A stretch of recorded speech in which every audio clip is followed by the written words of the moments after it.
Imagine a cold night on April 14th, 1912, when the ocean of whispers and shadows unveils its secrets, and the stars above the Atlantic flicker as if warning of something inevitable. The Titanic, that colossal ship, the pride of humanity, sails through the darkness, carrying dreams, secrets, and perhaps a curse that had been lurking from the very start. Did you know that the Titanic's story began not with its launch, but with strange omens that haunted its construction?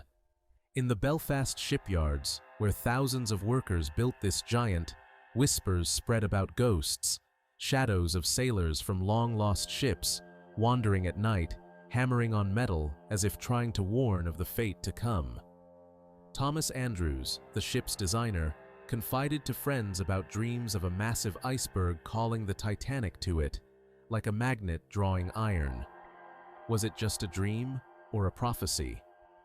And when the ship was christened, the champagne bottle failed to break on the first try, an ancient omen of doom, making sailors cross themselves, feeling a chill down their spines.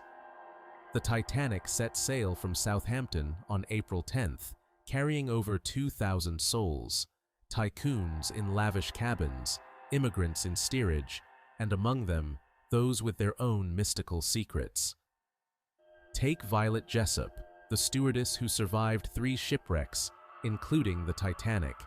She was called unsinkable, but she whispered to friends about voices she heard at night, singing ancient sea shanties of doom. Or John Jacob Astor, one of the world's richest men, who reportedly consulted a medium before the voyage and was warned, "The water will swallow your gold." He laughed it off, but amulets against evil spirits were found hidden in his suitcase. As the ship sailed, passengers reveled in luxury. Crystal chandeliers, an orchestra playing waltzes, a seawater pool. But beneath this glittering surface, something dark lurked. Some crew members noticed odd things, cabin doors closing on their own, candles extinguishing without a breeze, and faces in mirrors that didn't belong. One passenger, a young widow named Eleanor, wrote in her diary about dreams of the Titanic sinking, hearing screams from the ocean's depths.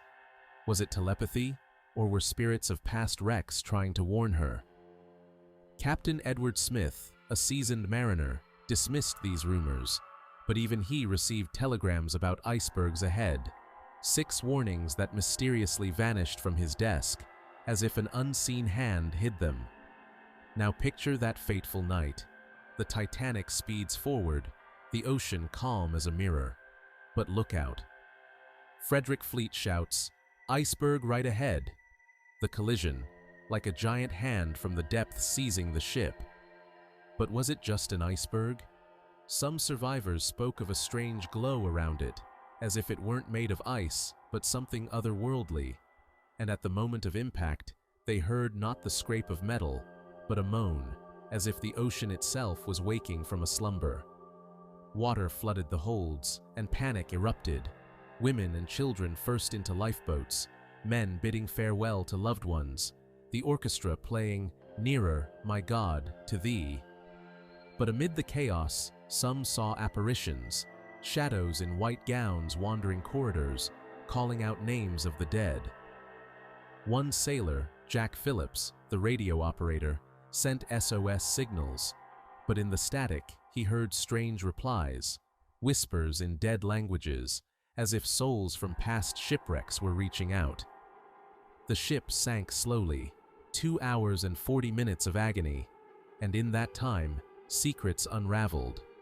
Passenger William Stead, a journalist and occultist, had predicted the disaster in his novel Futility 20 years earlier, describing a ship like the Titanic sinking by an iceberg. Was it foresight, or did his words summon the curse? When the Titanic split in 2 and sank, taking over 1,500 souls, the ocean fell silent, but the mysteries didn't end. Survivors in lifeboats heard cries in the dark, but some swore they saw lights of a ghostly ship sailing nearby, as if trying to rescue, only to vanish in the fog. Years later, in 1985, When Robert Ballard found the Titanic's wreck 4 kilometers deep, divers reported strange things: cameras capturing shadows moving among the ruins, voices on recordings whispering, "Help," and objects shifting on their own. Were the souls of the lost still there, guarding their secrets? In museums displaying Titanic artifacts, visitors feel chills, hear footsteps, see reflections in glass, as if the ship didn't sink, but merely crossed into another realm. And here's the question that haunts: was the Titanic cursed from the start? Or is the ocean simply reminding us that some secrets are better left untouched? The next time you gaze at the stars over the sea, listen closely. You might hear the Titanic's whisper, calling you into its depths.